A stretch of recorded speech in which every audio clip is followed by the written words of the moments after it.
So you've submitted bid after bid, proposal after proposal with no success. You did everything the gurus told you to do, and now you're tired. You feel as if the game is rigged. You feel as if making millions doing government and corporate contracts is one big sham. And I get it. Why? Because I've been there. It's frustrating. It's like showing up to a race, running your hardest, and still coming in last place every time. But what if I told you that your energy feels wasted because you're running on a treadmill? What if I told you winning big bids is way easier than winning little ones? And what if I told you that if you master these 4 rules, especially rule number 1, you'll rise to the occasion and have more bid wins than you can handle? Let's get on into it. This is a win big bid concept that if you remember it, you'll never forget it, as so long as you memorize the acronym R.I.S.E.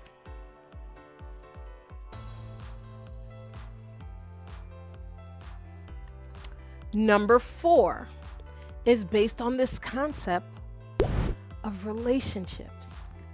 I'm talking about relationships with the municipal owner, or relationships to the corporate owner, the owner of the contract, the one that is issuing out this contract. And let's be clear, don't come for me in the comments. Okay, people do win contracts all the time without having a relationship with the municipal or the corporate owner, but those are usually small contracts. I'm talking like $40,000, $50,000, or $60,000 contracts, but for many, these serve as stepping stones to get you to this level that we're talking about today. But when you're talking about working in the wealthiest country in the world with the largest budgets on the planet, $40,000, $50,000, and $60,000 contracts are mere snacks. But if you want to win big, I'm talking about 7, 8, 9-figure contracts, those are simply not going to be handed out just because you submitted a proposal. I want you to keep this in mind, and this holds true for number 4 and for number 3.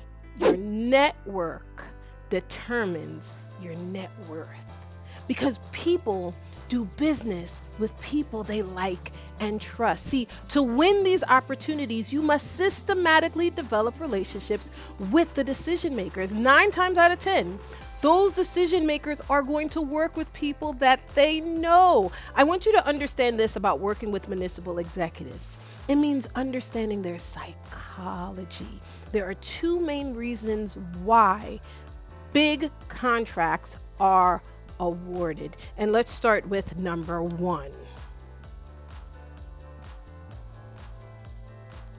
You know this.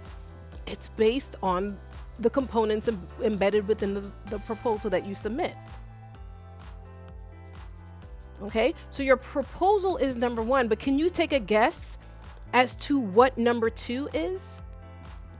Number 2 is based on public perception. Public perception, yes, the voters. Remember, 9 times out of 10, the voters are putting the municipal executive in place, and that also accounts to their appointees. And arguably, there are several that are in high-ranking government seats that want those positions as well. They want their turn to come. See, public perception and the ability for the municipal executive to choose the right contractor for the job, at the end of the day, it'll be added to the list of successes that that municipal executive can use to showcase their leadership skills. If they hired you, that means you need to understand the weight of that responsibility. Now, let me ask you this question. Do you think that a municipal executive is going to risk their entire career to hire your business if you haven't taken the time to get to know them? I equate this to online dating, right? You're on Tinder, you see an awesome profile, and then you realize that person likes you back. And the first line that you use when you're sending a message over to this person on the other side of the world, your town, the county, whatever, you're saying, "Will you marry me?" Isn't that a little creepy? See, so often these big bids are multi-year commitments, sometimes spanning the entire career of the municipal executive, or even outpacing that municipal executive's time period, in that slot. Even civil service workers who have been working within their industry over 20 years, do you think anybody wants to make a 9-figure mistake? Absolutely not. I want to show you this concept. For those that have seen it before, bear with me, but for those that haven't, I want you to understand this is how the government works. So we have the government house, okay? In this case, we're talking about the big house. We're talking about the federal government.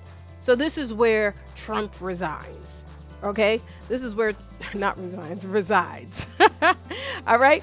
And all these different corporations are connecting themselves to the government. Why do you think they do this?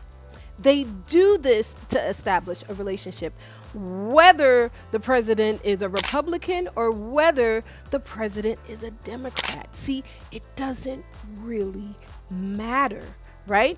These corporations are going to establish a relationship with the government. Now, we don't live in a monarchy, but trust me, all of these corporations are bowing down.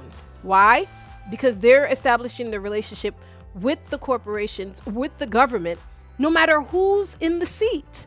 And the same will go for you as well if you want the big wins. Now, this is you as a baby corporation coming in, attempting to establish a relationship with your local municipality. Maybe up here, that's your mayor, or with your state. Up here, that would be your governor. Now, I want you to take this home with you, all right? Everyone pays their dues. Everyone puts in time. You have to put your time in too. And the question is, how do you do that? You do this by attending pre-bid meetings. You do this by becoming a part of the landscape in which you want to work and play. It is as simple as that. Now, that's just one leg of this process where you can create a relationship with your local municipality. But one of the things that's going to usher us into the next sector or the next segment is strategic partnerships. Let me tell you something. Strategic partnerships are the single most important reason why I am a Win Big Bin millionaire today. Partnerships provide massive benefits. So I want you to relationships,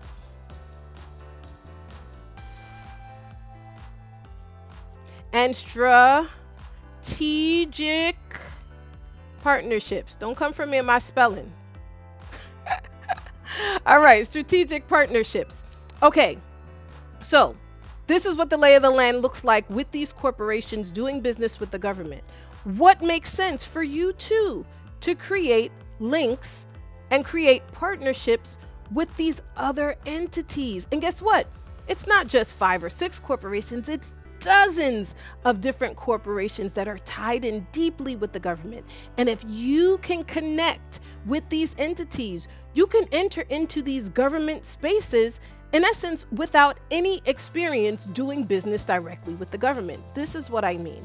Don't take my words in the wrong direction here.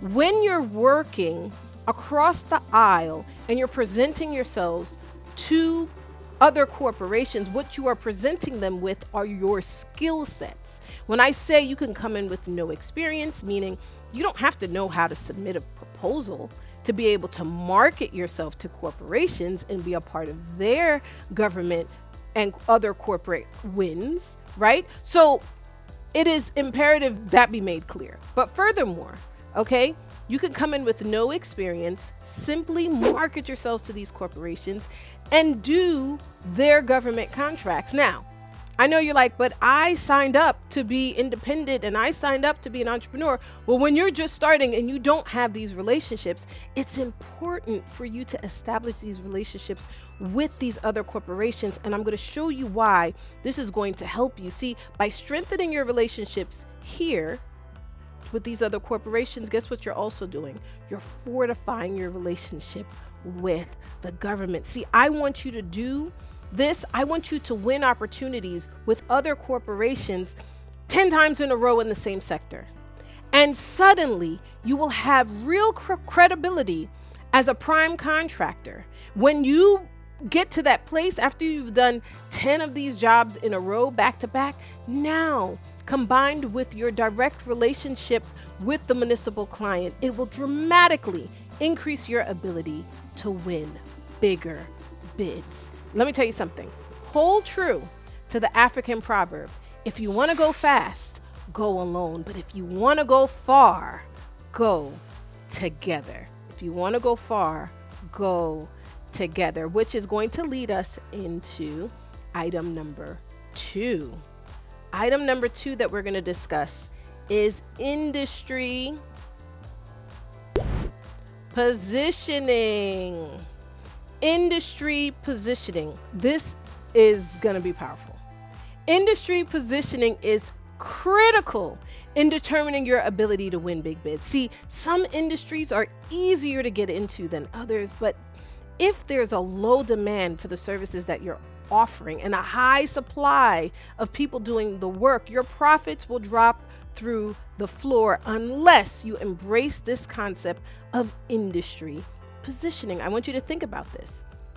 You can offer administrative services to small coffee shops all across, your county or all across your state.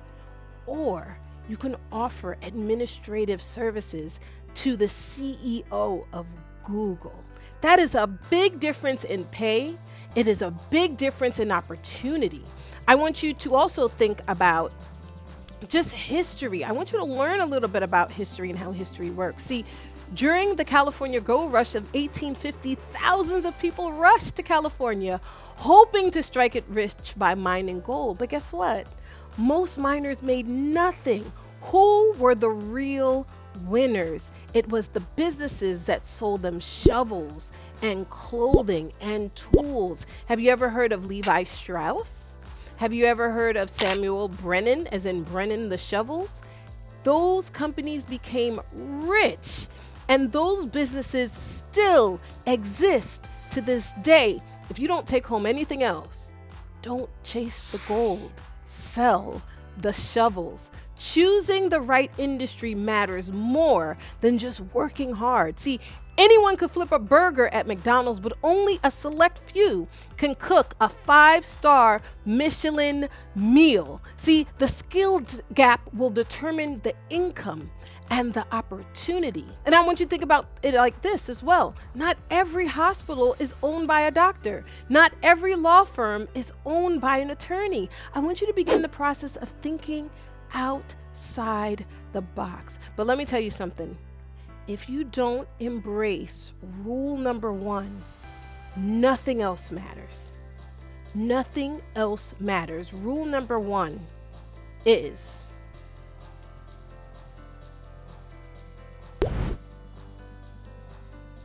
execution.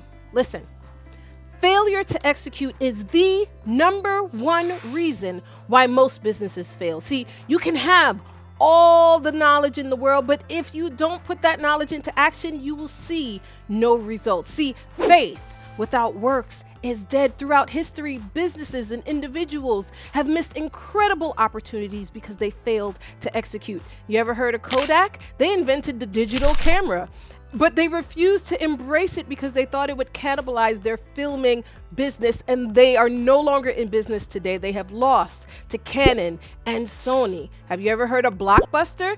They had a chance to buy Netflix for $50 million, but you know who's running to the bank today? Netflix. They are now worth $150 billion. BlackBerry once dominated the smartphone market, but failed to innovate and adapt to the touchscreen technology, leading to its downfall. Time is your most valuable asset. The time to take action, the time to execute is now. Don't wait to feel ready. The richest ideas die in the grave of procrastination. Action is the only currency that pays. And I want you to hold true to this. God has not given us the spirit of fear, but of power, of love, and of a sound mind. Let your light so shine before men that they will see your good works and call on your Father in heaven. But if you don't take that lamp, and if you don't plug it in, you will never shine. Listen, the prophet David says this: I have never seen the righteous forsaken, nor his seed begging bread. Don't beg. Go get that bread. The time to rise up is now. Till next time, this is Alison Etinoff. Go win and win big.